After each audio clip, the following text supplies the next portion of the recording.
My name is Alex McLean. My business is McLean Fitness. Easy. Nice. I love that. I mean, what more do you need? Right? Like Trent McIntyre, he's like McIntyre Pilates, this Method Pilates. That's what we do, right? So, I mean, the last name works, like McLean. So why not? I yeah. always joke about it when McDonald's many years ago, back when I was younger, they came out with the McLean Deluxe, and it was 94% fat free. So when I was younger in high school, I'm like, hey, I'm 94% fat free, of course. Like, Nice. it sticks. Yeah, exactly. And then by contrast, then like, what is your elevator pitch? If you bump into someone on the street and they say, "What do you do?" What's the first thing that comes out of your mouth? The first thing I say is that I help fitness professionals make more money. Okay. Through science-based education, it saves them time. The clients get results. The fitness pro gets the credit. It's a win-win for everyone. Yeah, yeah. Okay. So for everyone who is in the chat section who wants to know how they can make more money, go on. I think you need to understand yourself as a brand. I think what's nice about the pandemic is that people had to reevaluate their perception of themselves and how they project out to the fitness community or whatever community that they're serving. So it's not Alex McLean who works for this club. It's Alex McLean, the fitness pro, where you can find me here, here, here, and here. And I think that's what's really helped me and some of my friends really grow in the fitness industry. Even though we work for different brands, it wasn't, Strong Master Trainer Alex McLean. It was Alex McLean, who is an educator for Strong Nation, for Interesting. For yes. Yeah. We'll circle back to Michelle's question on the Pilates and usable strength in a second. I've worked for gyms and for people where there becomes a little bit of a battle of egos when it comes to that, because they don't want you to put your name first.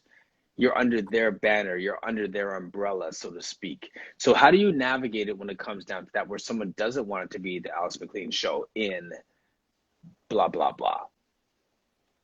Well, I think you have to understand the rules of the game, and then how do you maneuver throughout those it's like a chess match. How do you maneuver through it? I think the fitness industry has forever changed. So before COVID, I think your that example has always been true. Okay, I'm Alex McLean. I would always say I'm Alex McLean. You can find me here, here, here. And so that's how I got around it. Yes. But I think through COVID, the nice thing that the fitness individual feels they're a brand, but also the facility recognizes now the power of the instructor or the fitness pro, and that people weren't coming to the facility because it's a facility. They were coming for a specific person. So once that facility was now gone, they didn't say, oh, I'm not going to do anything. I'm going to go find my specific fitness pro in a different arena. Different avenue. True. And that is 100% true. And I think that because I grew up in that era when they didn't let anyone have their one-man show within a building, I'm like slightly jaded that so many people can get away with that right now. Like, truth be told, you know what I'm saying? Because I'm like, what? When I was working there, I couldn't do that. And I see people have like their brand and their affinity, their affiliate codes, and they're this and they're that, and they're working for the same company that told me to shut down my boot camps, and told me to shut down my website, that told me to shut down all these things back in the day. There has been that shift now, for sure.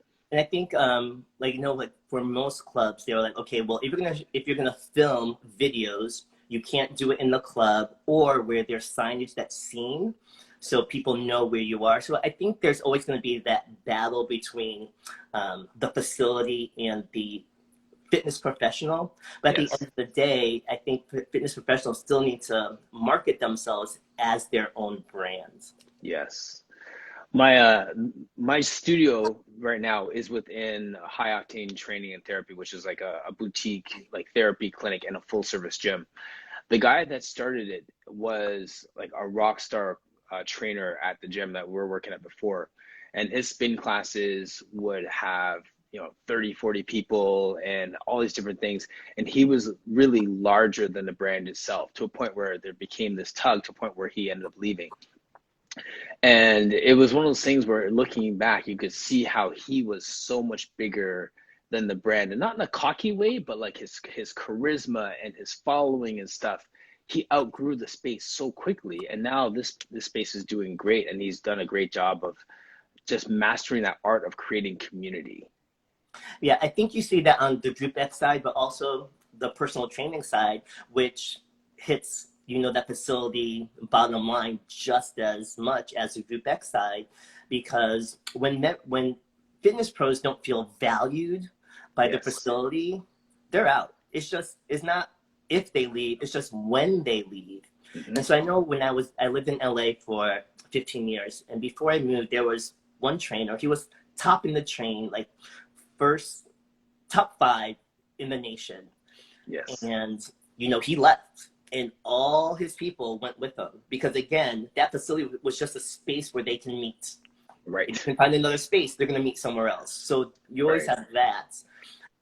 But then what the facility did wrong, in my opinion, is that they took this person who was number 2 and started to push all the potential clients to him, really building up his schedule. But again, it's just timing. It's not if he's going to leave, it's just when. Right. So instead of developing newer trainers and building that rapport so it's a win-win for everyone, it's just a cyclical process that's going to keep going and going and going. Right, exactly. Right. So then, okay, and I totally agree with you on that. Now, the flip side of that is when we build a brand around our name, it's almost like, I've heard it said both ways from different people, where like, you don't want to build it around your name. Why don't you build it around something that doesn't cause everyone to come to see the Alex McLean show or the Martin Reed show, or like whatever it is? Like, why don't you build it around something other than your personal name, so they can come for a system, they can come for a scalable thing instead of seeing the Martin Reed show. So what's your thoughts on that? I absolutely agree. It's a challenge, because I think when we start, we always want to promote ourselves. I think it also depends on what is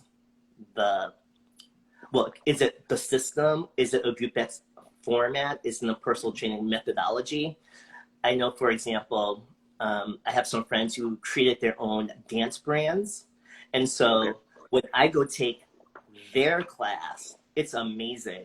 But let me tell you, when someone else subbed it, even though it was someone who worked in the brand, I was less apt to go, just because I already know what it's like with the original creator. With the OG. Yes. Is it going to be just as good? And so I'll be real, it took me about maybe 4 months before I went to take class. And I only went because I had come back from a trip and I was jet lagged. So I don't like to work out at night. And the class was like 8:30 at night. I was like, all right, I'm up. Let me just go. Class was amazing. I mean, I had to high five, the instructor. I sent the creator a text. I said, yo, like, she was phenomenal. Like, I'm going every Tuesday. But it took me about 4 to 5 months before I made that plunge, because I already had time. So it's always going to be a challenge. I also think what's going to help drive that decision in the beginning, it's always going to be you. What's going to help facilitate that shift is how much you grow and how quickly that growth happens. Yes. Yeah, exactly. That's great. So then, who are like the people that you love to work with most when it comes to building a business and making money? Like, would you rather someone come to you who has been doing it for 10 years and needs to kind of make some changes, or someone who is like a blank canvas, who's just getting started, or anywhere in between? I think I'm going to answer it this way. There are many ways on how to make money within the fitness industry. So I'm going to focus this question or this answer on creating content for brands. Okay. So we get paid to create content that's going to be delivered by the creators, but also the brand team in both a conference setting or outside workshops. So for me, I'm going to go right to my inner circle. And so my inner circle, 2 people. One is Tanisha Crosby. We've worked together since, I don't even know when, maybe like past 10 years.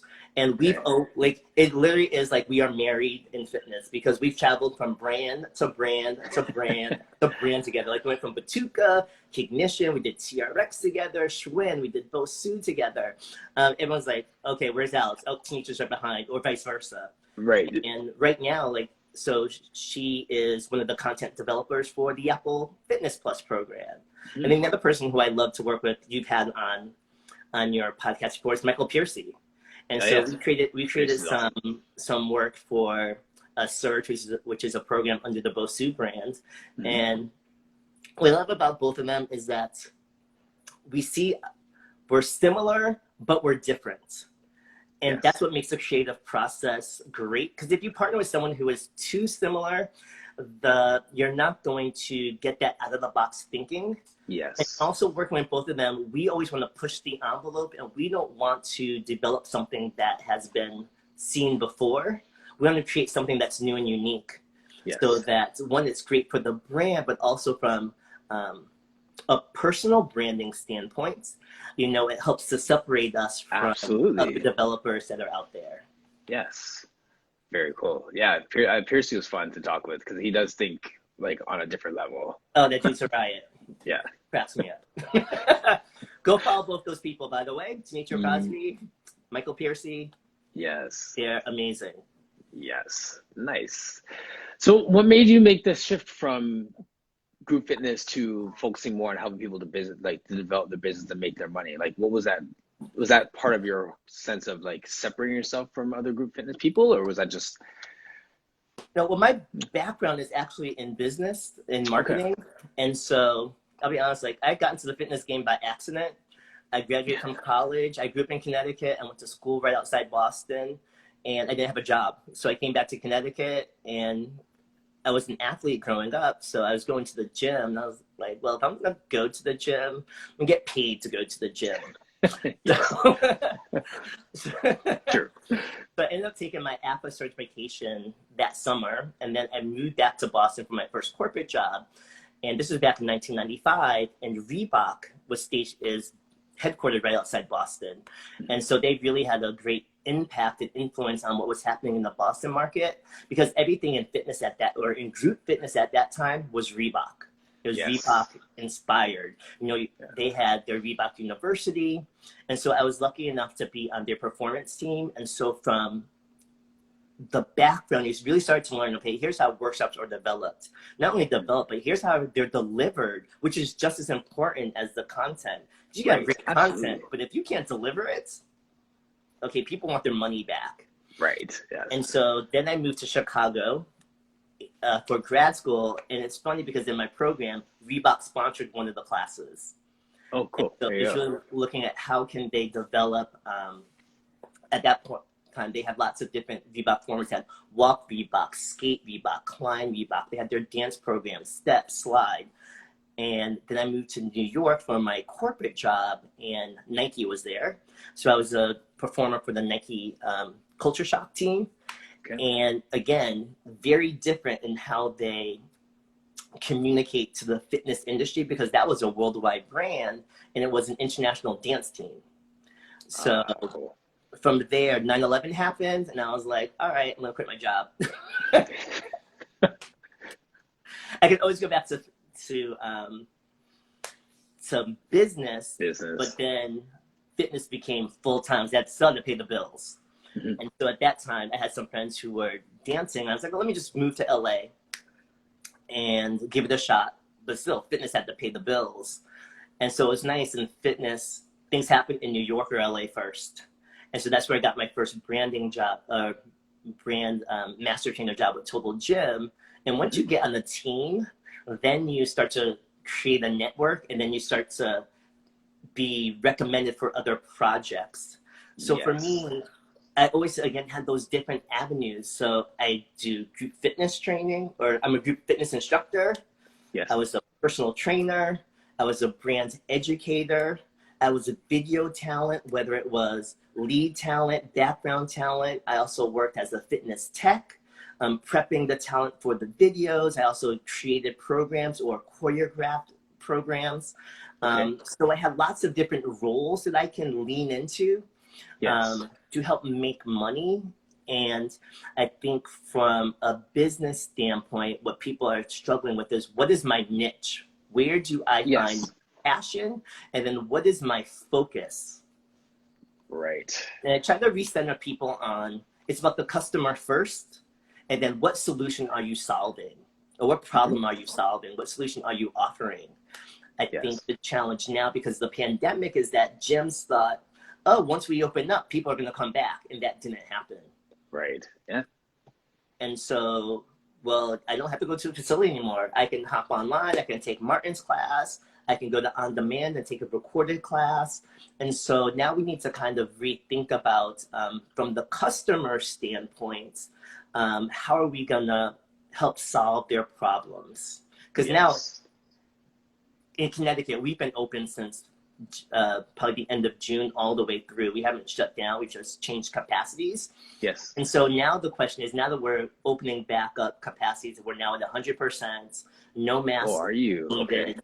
Yeah. And I'm like, well, why is class at 9:30?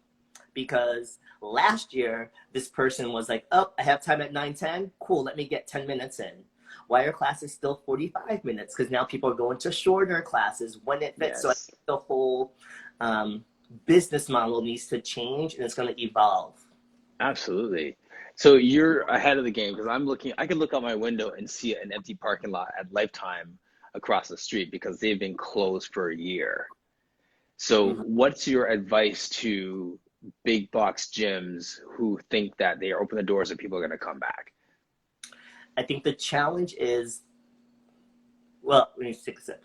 The gyms are going to be focused on a few things. One, get our current customers back in the club, or spending money on other services that the club offers. Yes. Two is retaining current customers, whether they come to the club or they spend money somehow. And most clubs have gone live stream or digital in some capacity, whether it's through an app or live stream classes. How do Yes. we get those people who've never been to a club, if they're close enough, to now come to a club and spend money? Or if they're not spending money on the live apps or live streams, how can we monetize that?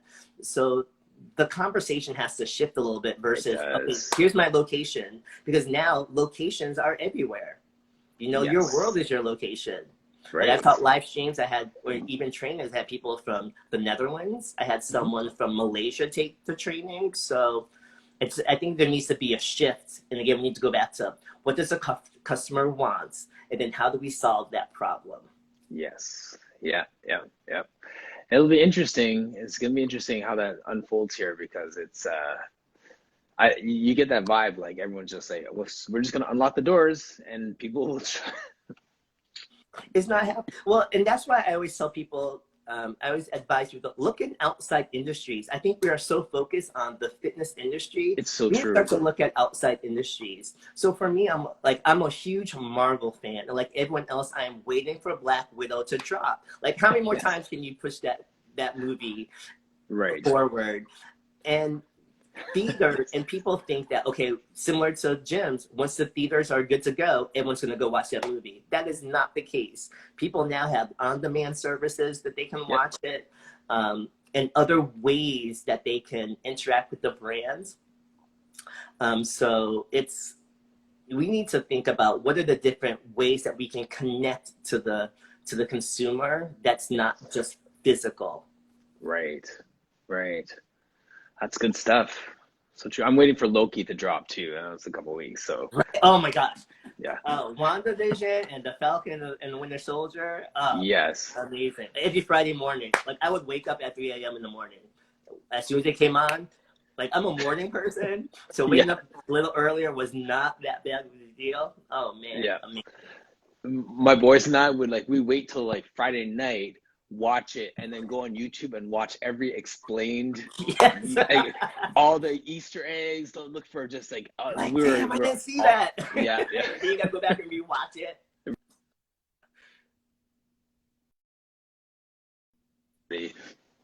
Sorry, my battery's just dying. I gotta plug this in. But yeah, that's exactly it. So when you look at the different markets, yeah, and look at the different things, there's so many different models that we can see and how to do this, how to do it well, how to do it better. Right. I think moving forward, people are going to start, it's all about collaboration right now. Yes. Whether it's your personal journey to get better or for your brand to grow, you can only do so much by yourself. You Hmm. have to collab with people to help take you to that next level, whether it's Yes. partners, whether it's having mentors to help guide you. I always go back to think about if you travel, like how many times your airline has partnered with your hotel for rewards program or your Sure. credit cards have partnered with things. I always go back to back in the day, McDonald's and Disney. How many times did you want to go to get your Happy Meal because you knew that a Disney prize or product was in there? Yes. You know, Yes. it's all about collaboration right now. So I think that's really going to be the trend moving forward. And it Hmm. doesn't have to be big brand collaboration. As long as you're working with Yeah. someone who's going to introduce you to a new market or Hmm. people who may not know you, it's going to be a win-win. Absolutely.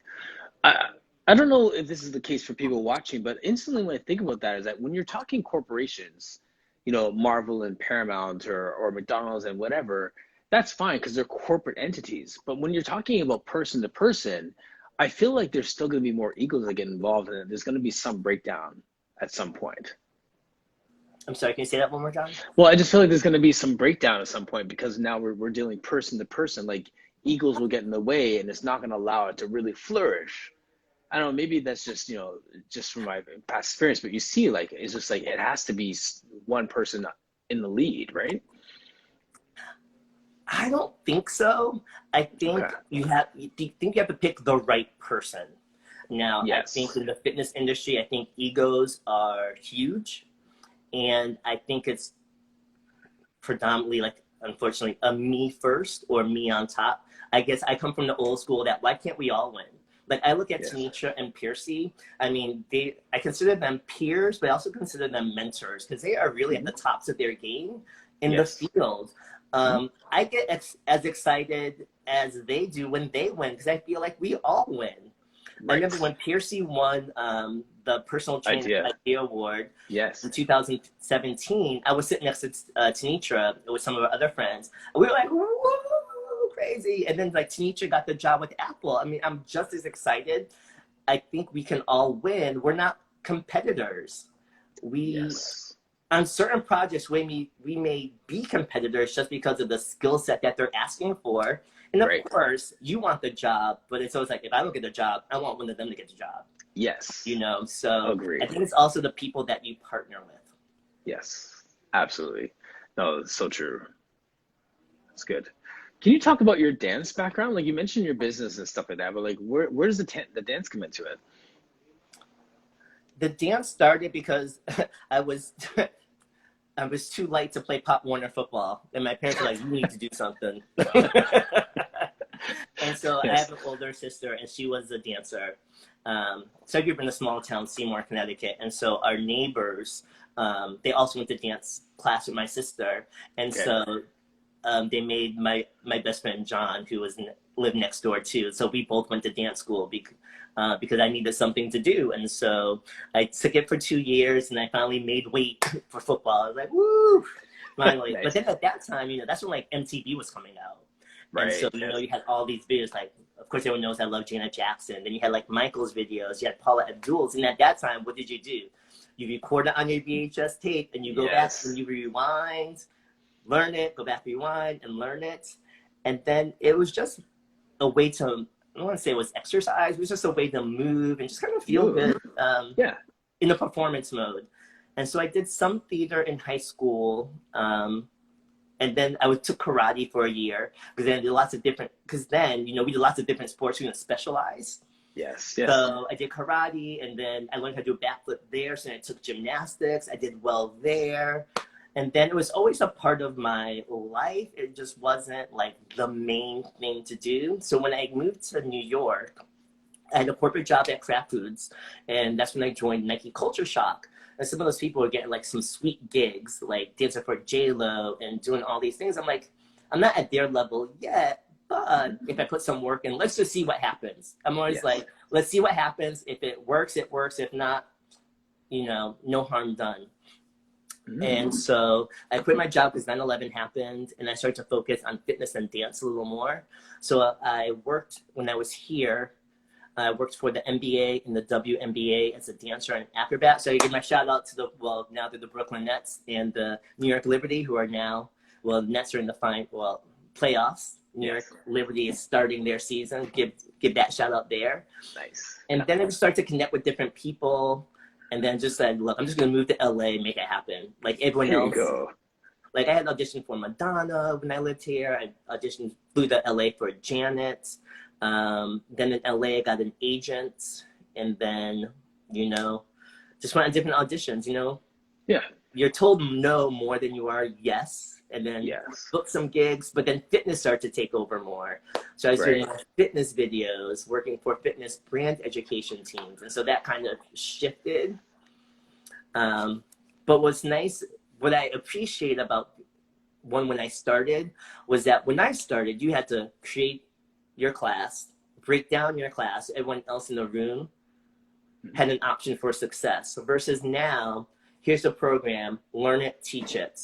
And so having those skills really helps to separate me from people who are teaching now. And that's kind of what I lean into, how to really differentiate myself on projects. So because of my performance experience, especially when COVID hit, teaching live in person and teaching to camera are two very different things. Yes. So because of my performance experience, I didn't start teaching live right away. I was hired by brands that help train their teams on how to deliver to camera. Amazing. And so it was, I won't say it's a pivot. I think we all learned how to shift or really lean into other talents that we knew we had, but now we just need to push them to the forefront. Right. Absolutely. And that's so well said there. Hi, Blossom. Where did you get that sense of fearlessness? Because it sounds like you've thrown yourself into potential rejection time and time again. A lot of times people they're not feeling that, like one and done. Yeah, I think, now let me be very clear. It does not happen all the time. Like everyone else, I'm all about imposter syndrome. Like, I think that's why you need your inner circle to be that sounding board and give you that kick in the butt, like, do it. I was thinking about this actually earlier today. My first corporate job at a college, I was a graphics assistant, but I knew I wanted to go into marketing for this consulting firm. And I said, I'm going to do this for a short time, but my goal is to go here. Right. And they said, okay, cool. Our timeline is this. I'm like, okay, I'm cool with that timeline. Then the next year, my review came up. I'm like, okay, cool. So in 6 months, our goal, the plan that we've established is to move into here. Well, and then I said, I said, well, that doesn't fit my timeline. And then they said, oh, well, what would you do if we don't, meet that timeline? I said, I'm going to leave. The next day, I got a bigger bonus. Love that. And then 6 months, it didn't come through, so I gave my notice. And so I'm always trying to go back to that mentality. Yes. That I need to maintain my value, because someone at the end of the day is always going to work for less than you will. Yes. And you have to keep growing. You can stay comfortable, but that's not where the magic happens. You have to get uncomfortable and then say yes to the job that you don't think you can do. One, they're hiring you for a reason. They know you can do the job. So you as the individual need to get over it and do the work you know you can do. Right. And even if and I think there are times where I know I don't fit all of the requirements of the job, but guess what? I have resources and I'll find out how to do it on the way. Exactly. So you have the capacity. And it's okay to be told no. I say no to projects, so you can say no to me. It's just business. It's nothing personal. That is the key right there. I want to jump all over the value piece first, because that's been a conversation I've been having for about a week. And then I posted that picture yesterday about the Corvette. And for those who missed it, I'll just do a quick synopsis of it. There's a picture of a Corvette, and this guy had given it to his daughter and told her, go to the dealership. It's like a beat up car, like a abandoned car, right? Yeah. Go And then they said, well, we'll give you $1,000 for it. And then he comes back and says, okay, well, now take it to a pawn shop, see what they say. And they're like, we'll give you $100 for it. And then when he comes back, he says, okay, now take it to a collector's car show and see what they say. And then she comes back and says, two people offered me $100,000 for the car. It's about understanding your worth and going places where people respect your value. Absolutely. I think the challenge in fitness industry is that people are so thirsty for opportunity that they will say yes to anything. And Yes. that's not the right attitude to have. You're a business and you need to make sure you think like a business. I'll give 2 examples. I was on the projects and they sent over the outline and there are 4 other people. It was a group who said yes right away. Because, reply all is the death of people. I'm like, oh my God, another reply all. Like, I don't need to hear everyone's replies. Right. But I looked at it and I put it out and I marked it up by time. And I was like, the pay doesn't match the hour investment that you're asking us for. And so I went back and I was like, hey, so here's what you're currently asking. We had the similar project earlier. And here's the differences, but the pay's the same. I go, it doesn't make sense. Okay, so then they went back and they started to reconfigure it because everyone else was like, yes, I'll do it. Yes, I'll do it. I'm like, if I hadn't done it, then what's nice is that they did everything for all of us, which is cool. That's cool. Because most brands wouldn't. And so I was like, do I say something? Do I not say something? Because I know the other people. And then another project, it was for a trade show 3 months ago. They're like, are you available? And here's the outline for work. And I was like, yep, I'm available. I saw the rate. I'm like, I'm cool with it. Yes. 2 weeks before the show, they're like, okay, we have an opportunity to add something. I'm like, okay, cool. And then I emailed, okay, are we getting an addendum to our contract? They're like, yes, it's going to come tomorrow. And then I get the contract and I go, the rate hasn't changed. And they were like, well, we've always done it this way. And I was like, not so sure. And I really had to, for this one, I really struggled because I was new to this project. Right. But I knew in my head, if I said yes, it's going to set the precedent for everything else for further projects if I continue with that company. And so I had to take a step back and I was like, can we just revisit this? Because when I would say go back to facts, because then it's not subjective, it's objective. Yes. Here's what was outlined. Here's now what's being outlined and the number of hours we need to invest before and at the show to accomplish the added piece. Once you lay it out that way, they can still say no, which is cool, but you can also say no. Yes, exactly. So I think that's always the key. It's just business. It's nothing personal. Exactly. I'll go out for drinks after, but I'm not going to undervalue myself when I know that people are so used to saying yes. That is, Alex, that's such a mature perspective. And I think I call it hiding behind the policy. A lot of times people make it so personal that they can't actually look at the facts objectively and what is being done. And then it becomes uncomfortable, and then it becomes personal, and then it becomes awkward. It's like, no, these are numbers. We could talk numbers. Absolutely. And don't be afraid to ask. Don't be afraid to get a no, and find something that's mutually beneficial. Yeah, I think people are so wanting to be for that opportunity. And I get it because opportunities are scarce.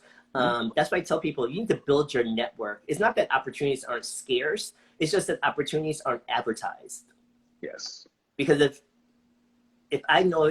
someone approaches me for an opportunity, they're asking me, hey, do you know someone that can fill this role? They're not going to blast it out on social media. So you need to build your network and let your network know exactly what you're looking for. Right. Because at a certain point, most of my, I'm going to say 95% of my opportunities came from people I either worked with before or I was referred to by someone who I've worked with before. Right. So a referral is just as powerful as, that initial introduction. Absolutely. And when those situations are handled like you've been explaining it, and you have that grace, in those moments when it may not work out for you, they still continue to be part of your network, and they still continue to be people that will think, okay, they weren't a good fit here, but they're a good fit over here. And because they weren't a punk when this didn't work out for them, I know that they'll be great in this setting over here. Absolutely. I think there are two things. One is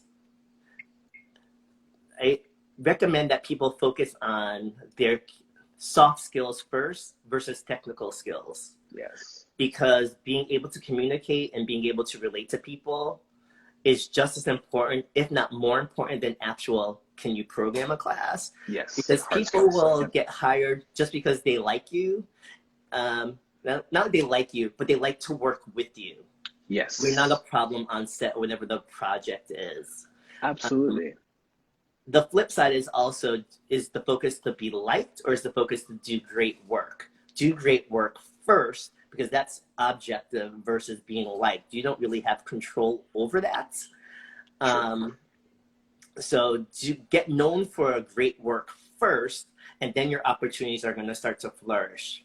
I know there's a person in the fitness, he's well liked, but he doesn't do great work. And that's why he's not offered as many opportunities. Even though many people like his personality, he doesn't deliver.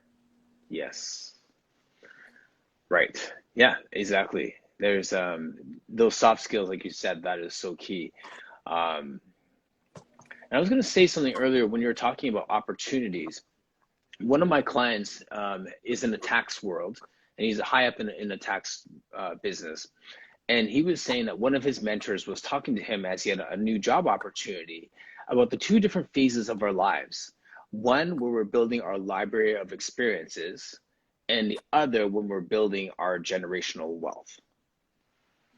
And the way that he explained it to, his mentor explained it to him was, when you're younger, you have to build your library of experiences. So for in his context, working with certain tax people, working under certain people who are absolutely brilliant in the industry, taking underpaid speaking engagements for experience, all those different things. And then you reach this sweet spot where you can say no to some of those because you've already amassed those experiences.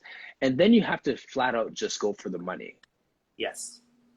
And he was at a point in his career where it's like, now you have to go after the money in a sense that, and not greedy money, like, you hear what I'm saying here. Like, it's just like, in terms of your value and your worth, because you have 20 years of experience, you've worked for this person, you've done this, you've achieved this is on your resume. I'm at this pay grade now, so don't pay me less because of the opportunity and experience. Pay me more because I have all this experience underneath me. So now start looking that way. And he's going through this process where, because of that, he's saying no to things because they're not paying enough. Well, this one's offering more. Well, this one's offering more. And this one's countering with more. And then he's in the cycle where he starts to see that go up. And I think that within us in the fitness industry, some of us are at that point where we now have to start asking for the money we're worth because we've paid our dues doing the experiential things. Now, Absolutely. there's some of us that still need to be wise and take some of those opportunities for experience, humble yourself, and learn from the people in the room. And that's the chapter of life that you're in. And I think both of those are fine. It just comes down to being wise enough to recognize what season you are in. Absolutely. I think there's a great meme that says, get experience first, the coins will come after. And I think Yes. that's a great example of what it is. And at the end of the day, we're all works in progress. We're all Absolutely. progressing. We need to accentuate our strengths. We also need to continually develop those areas of opportunity so that when we have those situations that come up where we can negotiate money, then we have the resume and the credentials to back that up. Yes. I think that's one thing most people need to do is you need to develop your street cred, and you need to really own what experience you have. Most people try to hide behind they try to hide behind or downplay some of their experience. I'm like, no, bring that out to the front. Like, if you've done it, say it. There's a difference between being arrogant and just stating facts. And I think it's Yes. a very fine line that you see in the fitness industry because, oh, I've done Sure. this, I've done this, I've done this. Like, okay, great. But, Right. again, what's the solution you're offering to that brand or that project? Absolutely. As Trent McIntyre said last week, share your story, right? Yes, Like I have a million stories to share, but as I hear what the need is, it's like, you know what? That reminds me of this person and this story, and you know what I mean. And you tie your story right. into the presenting need in a way that puts you up, elevates, and shows how you're qualified for it without being arrogant, but at the same Absolutely. time lets people know what your resume is.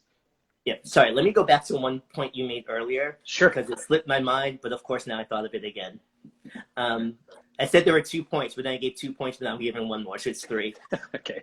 When it talks about opportunities, there are opportunities I know I'm not a fit of, but I'll still take the meeting because once I understand what their needs are, I'm like, I'm not the right person for us.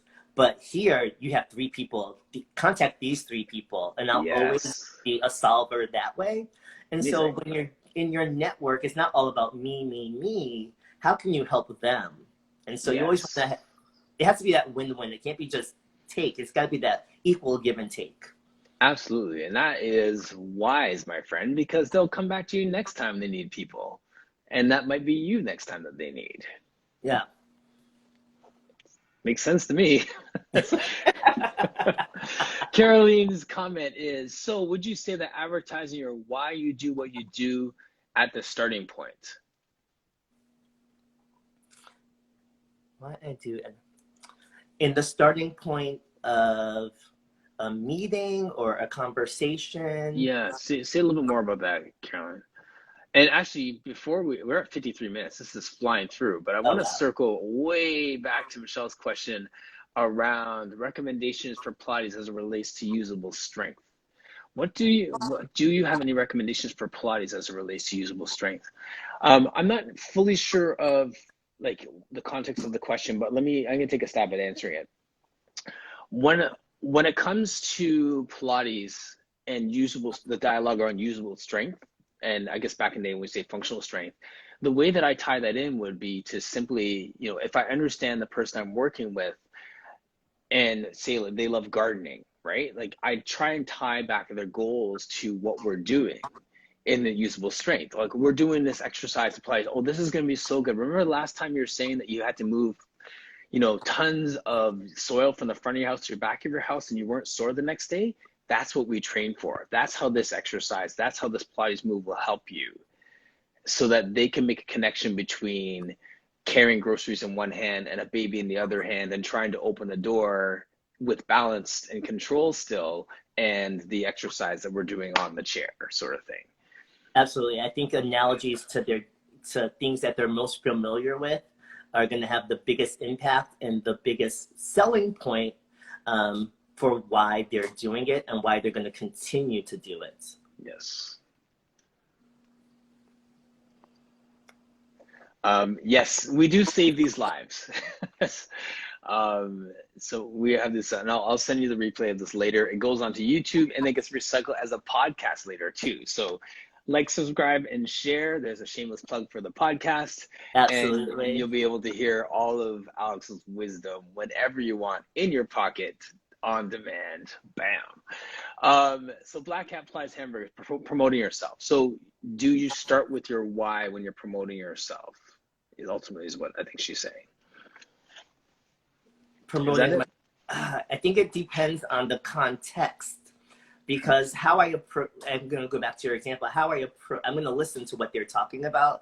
And then again, what's their need? And then how do I fit their need or solve their problem? Or how Yes. can I refer them to someone who can help solve that problem? I think we have to always keep the mindset, it's about the client first. And then how Yes. can we meet the client where they're at? And then help solve their need.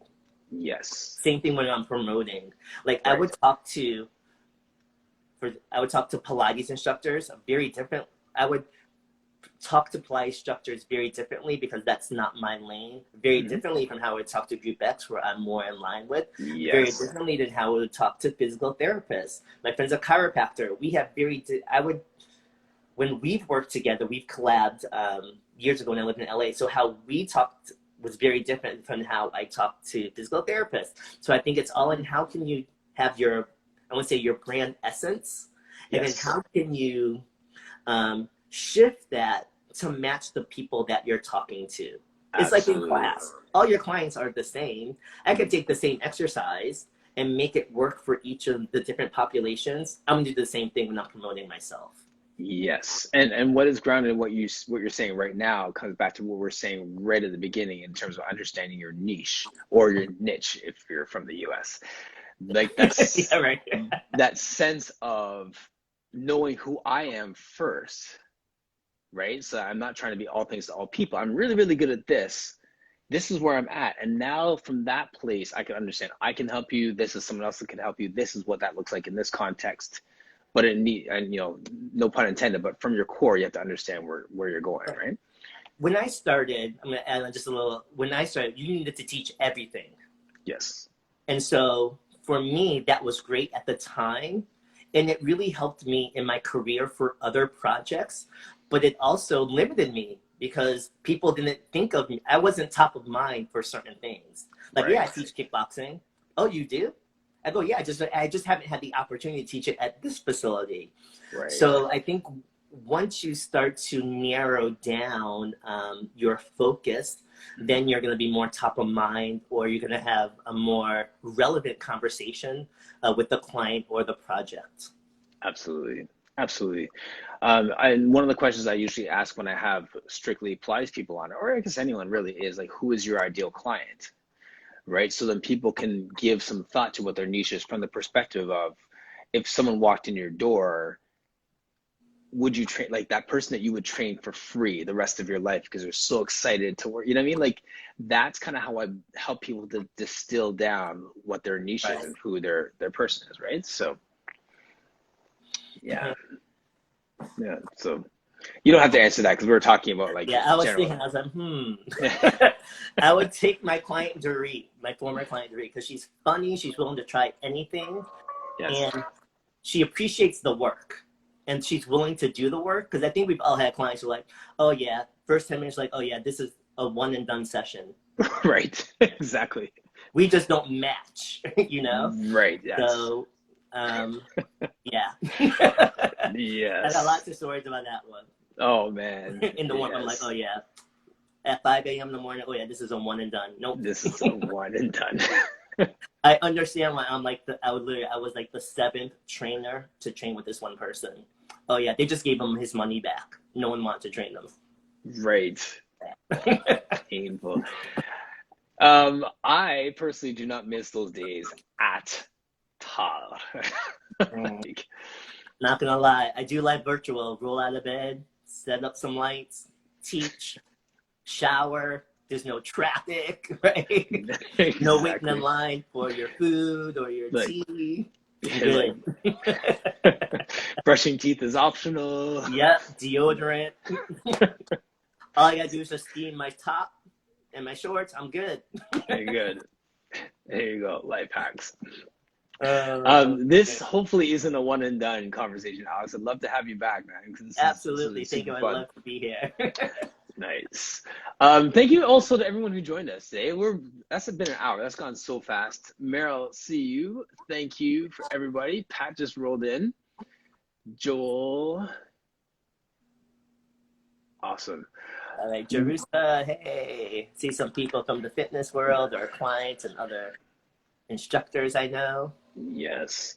So project-wise, what's going on? Like, where can we find you and how can we support you in your business? So you can find me on Instagram at McLean, Lean. My middle name was Leon. I was going to say that because people are like Lean. I'm like, Lean just sounds better for fitness. True. I have a LinkedIn. You can catch me at some virtual conferences and live conferences that are happening this year. Yes. I also do some trainings for Schwinn, for Strong Nation, live and virtual.